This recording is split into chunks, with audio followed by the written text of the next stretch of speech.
heavy concentration of Saharan dust causes discomfort for people with respiratory problems.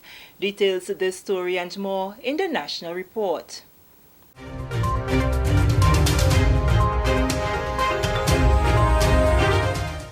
Welcome back with the details to the news for Monday, June 22nd, 2020. I am Sherry-Ann Noel. A heavy concentration of Saharan dust is causing some discomfort for people with allergies and respiratory issues. One medical official told the Government Information Service there have been some visits to the hospital as a result of the dust.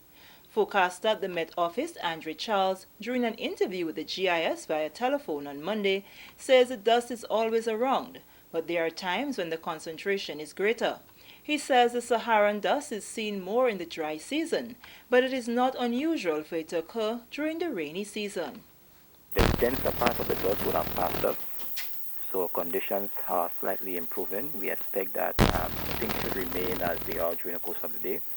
However, within the next 24 hours, we should see the improvement begin taking place over the state of Grenada. As we all know, the origin of these dust is from the Sahara, and they can affect lives negatively, especially for persons who suffer respiratory problems and allergies. So we do ask that these persons take extra precaution right now as we are experiencing this dense Sahara dust that's affecting us.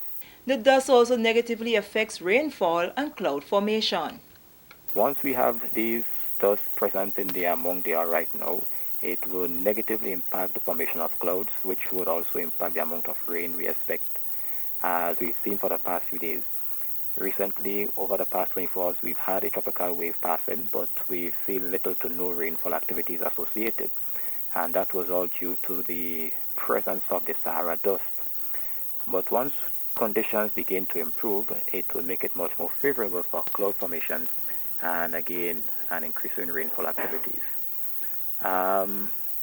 However, there can be some benefits with the Sahara dust, mostly so to the agricultural industry, as these dust can provide added nutrients to the soil, and in some way or the other, it can aid in plant development during the farm time right now. Moving along, the Ministry of Agriculture has engaged representatives of the Association of Grenada Poultry Producers as both sides try to find innovative ways to safeguard the future of the association. We have a report by the Ministry's Public Relations Officer, Karima Lewis. With the aim of propelling the Association of Grenada Poultry Producers further on the path towards sustainability, executive minds of the association and official heads of the Ministry of Agriculture came together for the cause. A meeting was convened at the National Stadium on Friday, where queries, concerns and ideas were put forward to ensure that the association continues on the path to prosperity. Representing the Ministry of Agriculture were Minister Yolande Bean Hosford, Permanent Secretary Elvis Marine, and Acting Chief Veterinary and Livestock Officer Dr. Kimon Cummins. Minister Bean Hosford spelled out her expectations coming out of the meeting. I'm very optimistic, as I said before, that today's meeting will help to set the tone for doing things better going forward. Coming out of this meeting, I expect us to decide on clear, actionable items. The Ministry remains very committed to working with the association by providing tangible support. As a matter of fact, the Ministry is developing a proposal to offer direct support to poultry farmers. However, it will be very difficult for the Ministry to do so if the association doesn't get its house in order.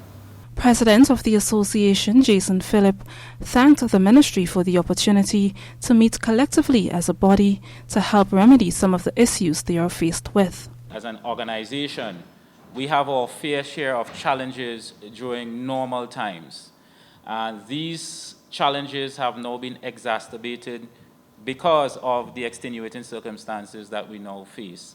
And collectively, we need to find solutions so that we can move ourselves forward, move the association forward, and move the industry forward in so doing. The advent of COVID-19 was an eye-opener for all sectors, the Poultry Association being no exception. In this regard, Permanent Secretary Elvis Marine implored on the executive to let this be a turning point towards getting things right going forward. We have to ensure that this period provides us with an opportunity to do things better. And doing it better meaning that we can see all the pitfalls that happen now, but we are asking ourselves, God forbid, if there is another situation like that, would we be better, right? Positioned to go forward. And that's the kind of thinking we need to bring to bear, as we go along, not just for the Grenada Association of Poultry Producers, but all entities need to start thinking, if for some reason we are back to the March 25th period when we say, we're going to a state of emergency and so on, would we be better, right? And to me, critical, the lessons learned are always very, very, very useful and instructive for us going forward. For the Ministry of Agriculture, I am Karima Lewis. Thank you, Karima. As Grenada observes Nutrition Week, a heavy reliance on imported food is weighing in on the minds of the country's Minister for Agriculture and officials at the Grenada Food and Nutrition Council, which recently revised its food-based dietary guidelines. During an address to open the week, Honorable Yolan Bain-Horsford says this reliance can have an effect on the quality of food we consume. Nutrition Week aims to raise awareness about the importance of maintaining health and well-being. It is being guided by the theme, Live Smart, Play Your Part, Healthy Family Living. The issue of food and nutrition security becomes a major concern for Grenada and many other countries. Amidst this challenge, we cannot ignore the harsh reality that a heavy reliance on imported foods can also compromise the quality of our food. Let us strive towards a healthy nation by feeding ourselves. We are called to grow what we eat and eat what we grow, thus preserving the health of our people and the wealth of our nation. I need not remind you that the consumption of the right foods is essential amidst the coronavirus pandemic. Moreover, we are encouraged to strengthen our immune system by adhering to healthy practices through the consumption of fresh agricultural produce. Mrs. Bain-Horsford says her ministry will continue to support healthy local eating as Grenada and the rest of the world continues to cope with the challenges of the coronavirus. As we celebrate National Nutrition Week, let us have our actions manifest in the theme, Live Smart, Play Our Part, Healthy Family Living. It is my desire that the entire nation will make positive changes that over time will become part of their daily routine, thus recognizing the importance of local food, family bonds, and new social norms. I am pleased to reveal that the Ministry of Agriculture supports good nutrition, as evident by the Ministry's stimulus package for the agriculture sector.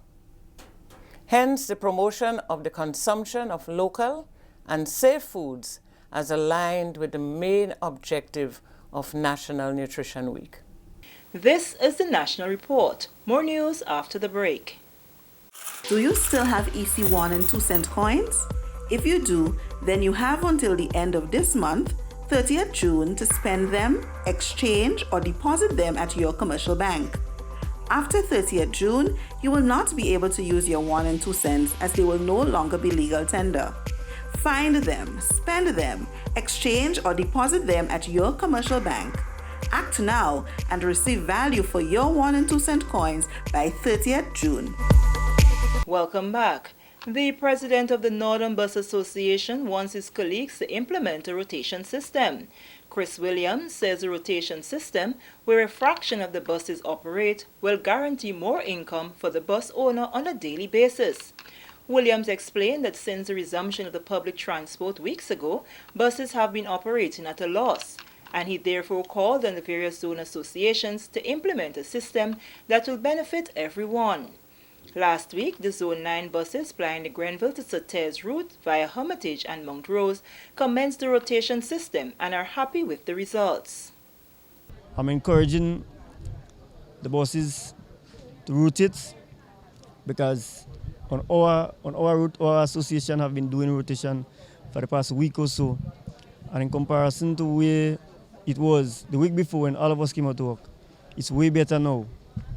So we're encouraging members, you may not be part of the association, but understand the cause and understand why. Because if every bus go to come out, there will be a lot of traffic congestion, social distancing will be a problem, people health will be at stake. So we want to ensure that the safety of everyone is there. We want to ensure that the safety of the bus operator. And finally in the news, the Grenada Tourism Authority just concluded a health and safety training at the National Stadium, which highlighted protocols for individuals in the tourism sector. These sessions focus on maintaining social distancing, sanitization, and other crucial areas. The first two sessions were facilitated by Mrs. Jessie and Panchu Bruno. Chief Executive Officer of the GTA, Patricia Ma, advised the participants of the need to execute the safety protocols when the tourism sector is back on par. So every tourism enterprise, large and small, is going to have a certificate of inspection, okay, to operate. So obviously the spa treatment will need it, yeah. The grand dance vendors market will need it, all the attractions will need it. We need to have it certified by the Ministry of Health. So there will be a certificate of inspection, and you're going to get that certificate of participation also in a digital form. So you can show it on your phone, yeah, to anybody who wants to know, okay? I'm certified. I know what to do. I know how to keep myself and my guests safe, right? And that's wonderful because at the end of the day, for us to get tourism back on track in Grenada, it is for each and every Grenadian our responsibility to ensure that these protocols are practiced consistently. The third and fourth training sessions had a total of 39 and 115 participants, respectively. 2 participants spoke to how they will further implement these practices. Most of our guests will be coming from overseas anyway, so it's going to be very important for us to be able to manage this situation. Yeah? So the protocols concerning face masks, concerning gloves, concerning social distancing were really important for us to understand and to get more feedback on. The training here today, it was excellent. From my point of view, since I was selling in the market for years, I will know how to adjust myself with my customers, like to keep like 6 feet and other different things. I like that. And with this story, we come to the end of the National Report for Monday, June 22nd, 2020. On behalf of the entire news and production team, I am Sharia Noel, thanking you for viewing.